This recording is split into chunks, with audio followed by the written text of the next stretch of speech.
दोस्तों, आप सभी को मेरा सादर नमस्कार। पौराणिक कथाओं के अनुसार महावीर हनुमान जी को शिव जी का 11वां रुद्र अवतार कहा जाता है। महावीर हनुमान भगवान राम के बहुत बड़े भक्त थे। उनकी माता का नाम अंजनी और पिता वानर राज केसरी हैं। इस कारण उन्हें अंजनी पुत्र और केसरी नंदन आदि नामों से भी पुकारा जाता है।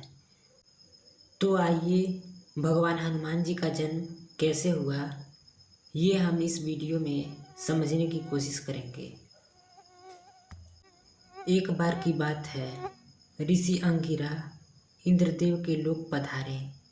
इंद्रदेव ने उनका विधिवत स्वागत सत्कार किया और ऋषि के मनोरंजन हेतु पुंजिक स्थला नाम की अत्यंत रूपवती अप्सरा के नृत्य का आयोजन किया।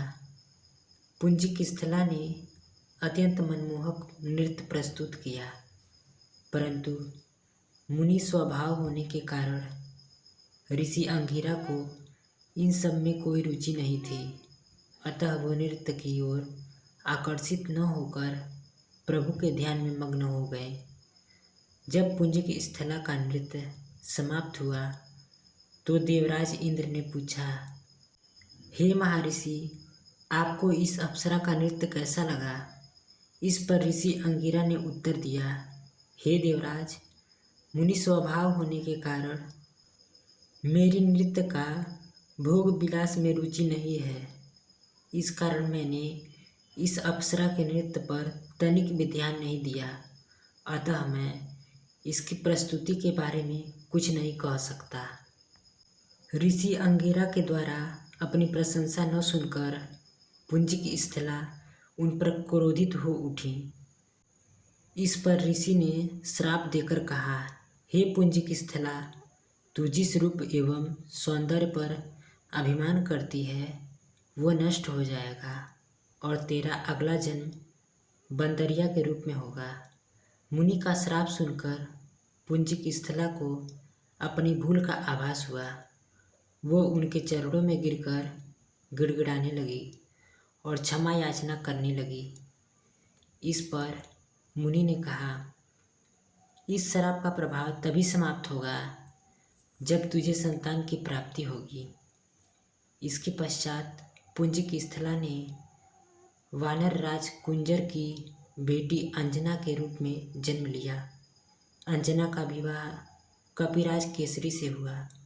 इसके पश्चात अंजना वन में रहकर पुत्र प्राप्ति के लिए तपस्या करने लगी।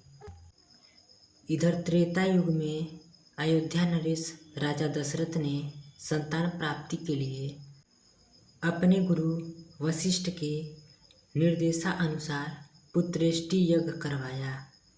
ये यज्ञ श्रृंगी ऋषि द्वारा संपन्न कराई गई। यज्ञ की पूर्णाहुति होने के पश्चात यज्ञ कुंड से अग्निदेव प्रकट हुए और राजा दशरथ को एक खीर का पात्र देते हुए बोले, राजन, ये खीर आप अपनी रानियों को खिला देना। अवध नरेश ने वो खीर अपनी तीनों पत्नियों को बराबर बांटकर खिला दिया। कौशल्या और सुमित्रा ने तो खीर ग्रहण कर ली, किंतु जब रानी कैकेयी खीर ग्रहण करने लगी तभी एक चील आया और उस खीर का कुछ अंश झपट कर अपने मुंह में लेकर उड़ गए। जब वो चील संतान प्राप्ति के लिए तपस्या कर रही अंजना माता के आश्रम के ऊपर से उड़ रही थी, तब अंजना आसमान की ओर मुख करके कुछ देख रही थी। उनका मुख खुला होने के कारण खीर का कुछ हिस्सा उनके मुख में आ गिरा।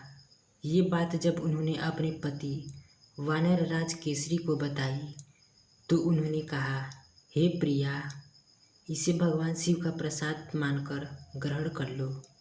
पति की बात मानकर अंजना ने वो खीर ग्रहण कर लिया और इसके फलस्वरूप वो कुछ ही समय में गर्भवती हो गई और उनके गर्भ से अत्यंत बलशाली व तीव्र बुद्धि वाला केसरी नंदन हनुमान जी का जन्म हुआ।